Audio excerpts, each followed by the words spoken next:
The law's still on the books. Now, Jody, let me ask you this. And now, how long have you been friends with Kevin here? Probably 4 years, I believe it is. Okay. And you consider him a close friend? Yes.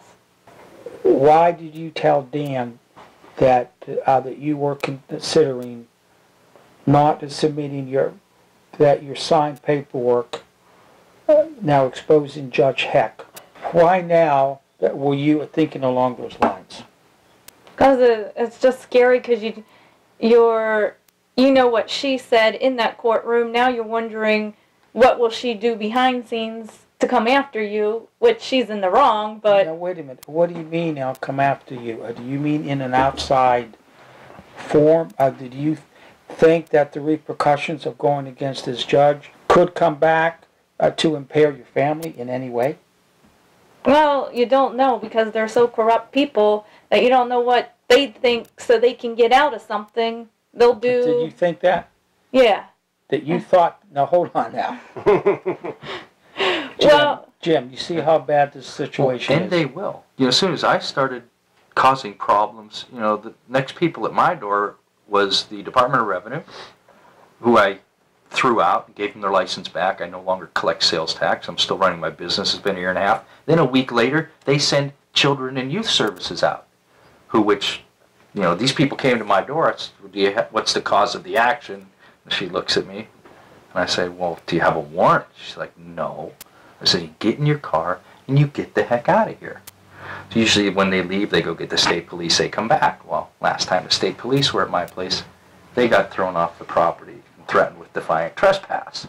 So the sergeant at the desk at the state police, I knew they weren't going to send anybody out to come out with this CYS worker.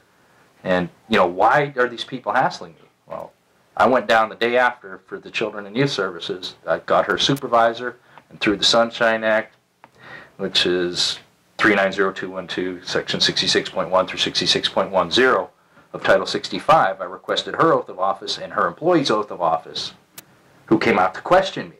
And she willfully denied me 3 times on tape. I pulled my recorder out, well, thank you, this is all I need. A week later, I get a letter from Children and Youth Services saying that our investigation into your family is complete and we are satisfied with what we found. All involvement with your family will cease from this point forward. And the only reason they did that is because I knew my rights. I stood up for my rights, put pressure on these people. If I would have let them in the door and signed paperwork, they would have walked out with my children. I mean, that is the difference. We need to understand our rights as a people. Pardon? That's not happening, is it? What? No, it's not happening. You're taking your kids, right? No. Mickey, I feel that if Judge Heck has violated the rules of court and broken those rules, then why would she do it outside of court? I mean, we always see politicians on TV who break not only the rules of the Constitution, but on the outside, they break them too. We don't want to think that. We're always thinking the best of people, but that's just the way it is. They're alphabet agencies, and that's what I meant when I said that. I caused a problem. Now I see the Department of Revenue, and now I see CYS, and that's what they use because they all work together. Mm-hmm. And if you can't get anywhere with you, they will send these other agencies out to try and give you problems. And I know I've been a part of it. I've been fighting them. I think they gave Joe the plumber trouble too. Dan, you got something to say to the people of the state and to the people of the United States. This is your chance. We need to find some way to work together to bring these judges to accountability and politicians. It's very hard, especially if you're doing it by yourself. That's why we need to work together. With the Tea Parties going on and stuff, there's a lot of support out there. Kevin? Being friends with Dan and Jody, we're sticking together through this. And groups like Citizens Reform Center, they were a big help. And I don't know what I would do without them. And they're just people. Jody?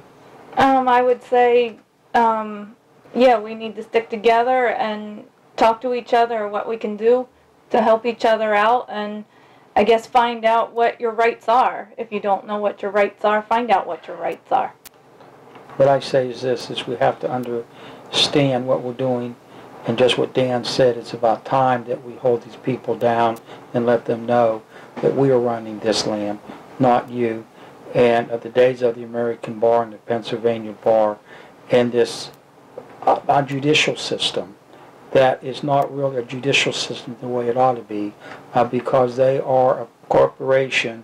They're running that courthouse as a bank where they deposit complaints, and I think it's about time that we all understand this and get in the foxhole with people like you, so that you don't lose, and we're going to win this battle one way or another. Jim? Yeah. Well, we need to stick together as a people. United we stand, divided we fall. You know, divide and conquer has always been their way. And that's what they're doing again. So we need to read our Constitution, understand our rights, get in touch with groups of people like the Citizens Reform Center, and understand and fight for your rights with the rest of America. We can save this country if we stand together. Well, that was a very emotional and shocking interview that we had at Dan and Jody Nolt's. Don't know exactly how to say it, but you know, we're having some very bad problems with some of the judges, and it's people like Dan and Jody and Kevin that need to stand up and hold these people accountable for what they're doing so that we can make a change and make a difference in what's going on. This is James Joseph from the Citizens Reform Center. Thank you. Goodbye.